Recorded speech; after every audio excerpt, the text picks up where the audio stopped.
I am a member of a volunteer medical team sent to Ban Hawk to vaccinate pregnant women and children. The village has only 7 houses located in the middle of the wild jungle. No electricity, no signal, no one knows. As soon as I set foot there, I felt something was wrong. The air here is always cold, even in the middle of summer. People in the village are quiet, avoiding strangers' eyes. Women always stay indoors, especially pregnant ones, as if they are afraid that something outside might take away the baby in their womb. I thought it was just a local custom, until the first night I understood. I was arranged to sleep at Mr. Hang's house, the village elder. He was over 80 years old, living alone in a dilapidated wooden house. He was thin, his skin was wrinkled, his eyes were cloudy like fog. That night, when the whole village had turned off the lights, I still couldn't sleep. I didn't know why, but I felt like someone was watching me through the crack in the door. I pulled the blanket over my head, trying to sleep. But then I heard a lullaby coming from behind the house. Go to sleep, go to sleep. Mom went to get blood to feed Dad. The voice was hoarse, as if coming from a throat choked with blood. The sound of a newborn baby crying softly, sobbing as if someone was strangling it. I jumped up, trying to run outside, but the door was locked from the outside. I was locked inside and couldn't get out. The next morning, I asked the villagers about the singing. Everyone avoided me. Everyone's face was pale. No one dared to mention Mr. Hang. I started to feel scared. But the real horror began on the second night. A woman in the group named Han, a midwife who was 8 months pregnant, suddenly disappeared. Not a word, not a sound. I went with a few people to look for her and discovered a trail of blood stretching from her bed to the back of the house, straight to an old tree with thick roots. We told the villagers. They were silent. An old lady secretly pulled me behind the kitchen and whispered, "The red ghost is back. You guys should leave, but after you leave, be careful. He might find out." I asked who he was. She didn't say anything more, just shook her head, her eyes filled with fear. That night, I pretended to sleep, then secretly followed Mr. Hang. At about 1 a.m., I saw him carrying a large bag wrapped in a white cloth that was bleeding and walking behind the house. I secretly followed. The deeper we went into the forest, the more the air smelled of old blood. He stopped in front of a deep cave, dimly lit by an oil lamp. I hid behind a bush. I saw him take a small package out of his pocket. It was the shape of a newborn baby with the placenta still attached. I almost threw up. He mumbled something strange, then dropped the baby into the cave. From inside, I heard a mumbling sound, a growling sound, like something was eating me alive. At that moment, I understood. The ghost that the villagers feared was not a ghost.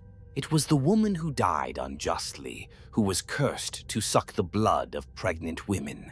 The thing that was really living in that cave was the thing that Mr. Hang was feeding with blood, with the souls of newborn babies. He was not a normal person. He was a practitioner of black magic, using children to make elixirs of life. I was so scared that I almost went crazy. I knew that if I didn't run away, I would disappear like Miss Han, or worse, my hands and feet would be tied, and I would be eaten by the thing in that cave. I ran. Through the forest, across the stream, my clothes were torn. I was hungry and thirsty for 3 days, and finally I escaped. After escaping from Ban Hawk, I had a high fever for nearly 2 weeks. Every time I closed my eyes, I saw blood, saw the crying, saw that cave, and the thing living in it. Many people said I was paranoid. Some doctors said I had a psychological shock disorder. But I knew I was awake. I remembered every detail as clearly as if it had just happened yesterday. That night, after witnessing Mr. Hang drop the baby's body into the cave, I hid, not daring to move. I didn't know how long I had been sitting there. I only knew that the smell of blood and decay was so strong that it made me want to vomit. From inside the cave, there was a noise. Slurp, slurp, slurp, swoosh. The sound of flesh being torn, bones being chewed. Then a black hand with long nails like bird claws reached out from the darkness and grabbed the white, blood-stained bag. The sound of a child crying stopped. Then came the sound of swallowing, the sound of chewing slowly, as if someone was enjoying every bit. I covered my mouth, trying not to scream. My eyes were wide open, tears welling up in fear. I saw Mr. Hang squatting down, his hands raised, muttering something like a chant. A moment later, the wind blew up. The trees shook violently, even though there was no storm. Then I saw something crawling out of the cave. It didn't look like a human, nor like an animal. It looked like a rotten child's corpse, skin and bones, 2 white eyes, mouth wide open to the ears, red tongue.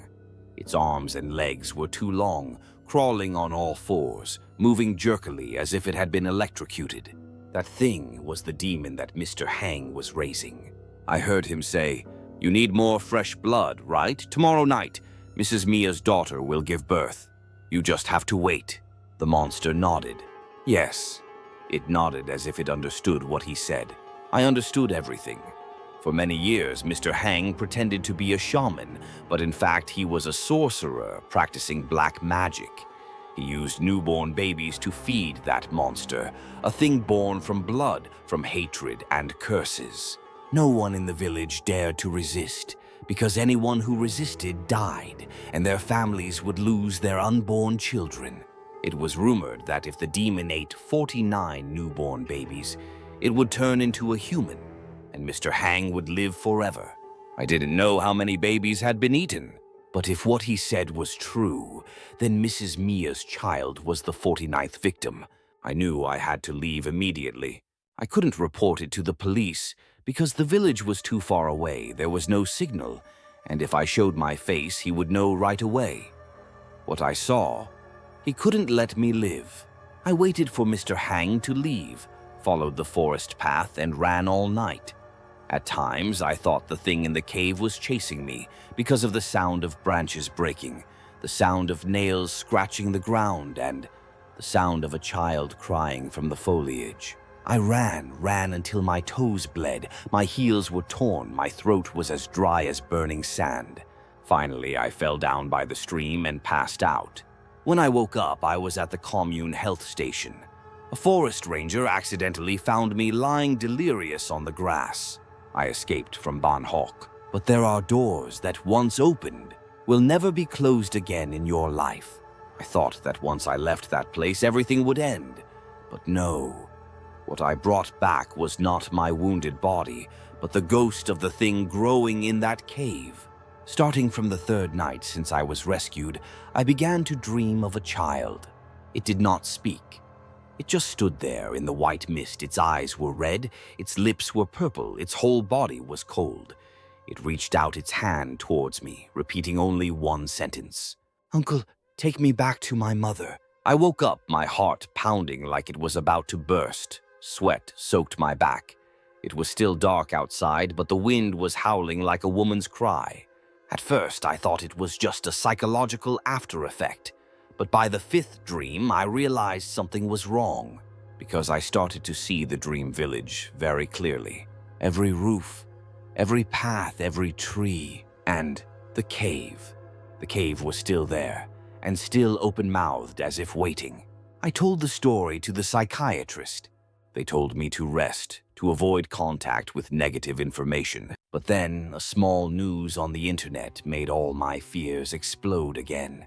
A 6-year-old boy mysteriously disappeared while following his mother into the forest to cut bamboo shoots. The incident happened near the Ta Lon mountain range, X district. No one saw anything. No cries for help, no traces. Exactly like what happened in Ban Hok. I no longer doubted. The thing in the cave was not dead, and it crawled out. 3 days later, I took the last bus, then rented a motorbike and followed the old road back to the forest. I didn't tell anyone. I didn't dare report to the police. No one would believe me if I said that a witch doctor over 100 years old was feeding demons in the forest with the blood of children. I returned to Ban Hok in silence. The village was still the same. Silent, desolate, cold. Not even a rooster crowing, no kitchen smoke, as if this place had died a long time ago. But the cave was different. It was larger and more rotten. I followed the old path, flashlight in hand, legs shaking. It was getting dark. The stench of blood mixed with the stench of filth rose from the cave like waves hitting my face. I bent down to look. There was the shirt of the missing child still covered in mud and fresh blood that hadn't dried yet. I wanted to turn away, but then I saw it. A tiny, skinny hand was sticking out from the pile of rotten leaves inside the cave. I trembled and backed away, and then the child from my dream appeared, right in front of me. Not blurry, not vague. It stood there, bone, wet human flesh, eyes pleading, lips moving. "Uncle, take me back to my mother." I didn't dare move, but before I could say anything, a dark figure rushed out from the cave, claws grazing my face, the stench filling the air like a wave rushing into my lungs. I fell backwards to the ground, the flashlight flying away. In the dim light, I saw it. The monster from the cave was no longer a monster. It was almost human, a man with a childish face, bulging white eyes, a long body, a hunched back, a wide-open mouth filled with blood and sharp fangs. It had evolved, and now it needed more blood. Faster. I don't remember how I ran. I just know that I escaped again. But this time I knew there would be no third time. I woke up in the district hospital, my limbs bandaged, my pulse so weak that I needed a continuous IV. But what terrified me was not the wounds on my skin, but the black claw marks on my left arm where the monster from the cave had touched me. The doctors couldn't explain it. They said it was an infected pustule, but I knew better than anyone that it was no ordinary disease. The slashes were sharp as knives, black as coal, digging into my flesh like something alive that was spreading every hour. I began to hallucinate. I heard breathing in my ears every night. I heard the sound of children crying from the water tank, the sound of claws scratching at the window, the sound of someone crawling under the bed. At first, I tried to tell myself it was just psychological trauma, but on the third night, I dreamed that I was being dragged back into the cave, not running but crawling with both hands, as if being led by a ghost. Everything around was pitch black. The only bright spot at the end of the cave was Mr. Hang's face, grinning, his eyes white. "It's time for you to give back your blood, you fool." I woke up with a start, covered in sweat, but the most frightening thing was that my arm was now covered in black and purple spots, like mold spreading from the nail marks. And on the back of my hand appeared a faint mark like an ancient symbol, a spiral surrounding an eye. I knew I couldn't hesitate any longer. If I didn't cut this evil connection, I would not only die but also become a part of that cave forever. I sought out a skilled shaman who lived in seclusion in the mountains near the Lao border, who was rumored to be able to dispel the Hmong people's magic. When he saw the nail marks on my hand, his face turned pale. He didn't say anything, just burned incense, sprinkled ashes on my hands, and muttered an incantation for several hours. Finally, he said, "Not only are you infected with witchcraft, but you are also infected with the blood mark of the Lin Tai Kui, the oldest evil spirit in the forest.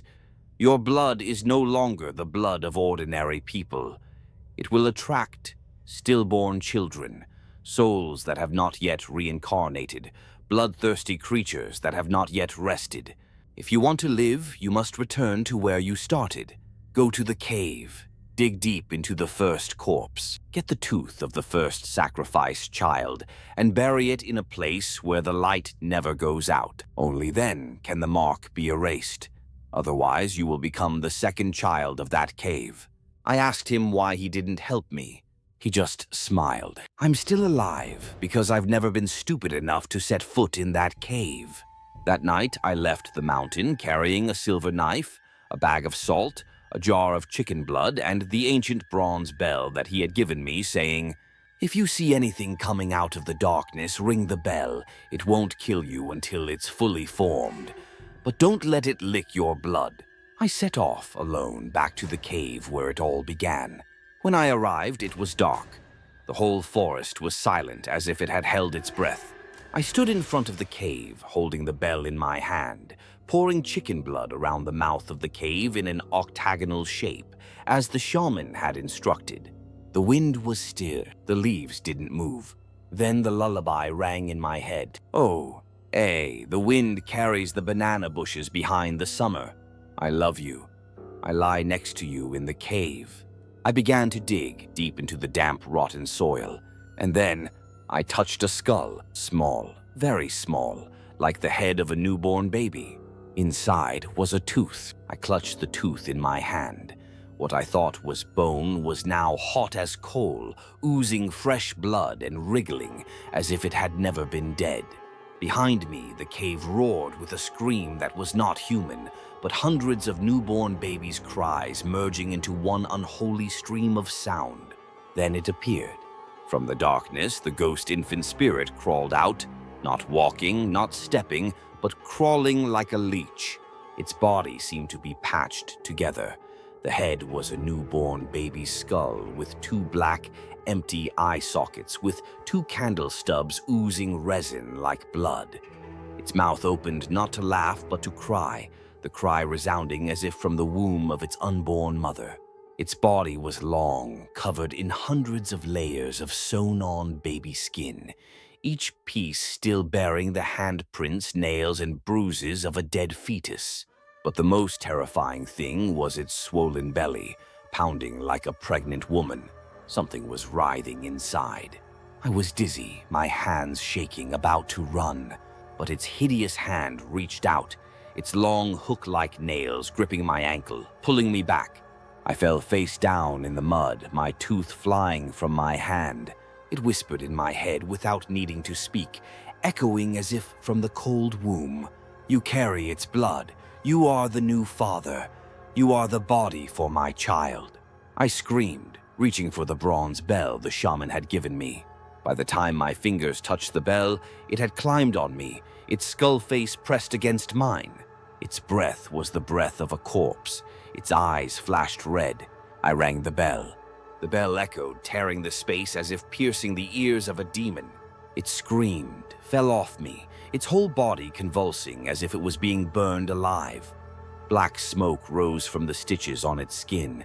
The baby's cry from its belly gradually faded. I crawled towards the tooth, grabbed it, then dug into my pocket to take out the salt jar, drawing a circle of protection around myself. But Lintai Kui did not die. It retreated, its hands twitching, but in its eyes something had changed. No more hatred, no more hunger. Only a heartbreaking groan remained. Give me back my child. I was speechless. I understood that it was once a soul sacrificed to live in a cave of injustice, resentment, and was made into a talisman by an evil master to live forever. It only wanted to find its child's body and the remaining soul.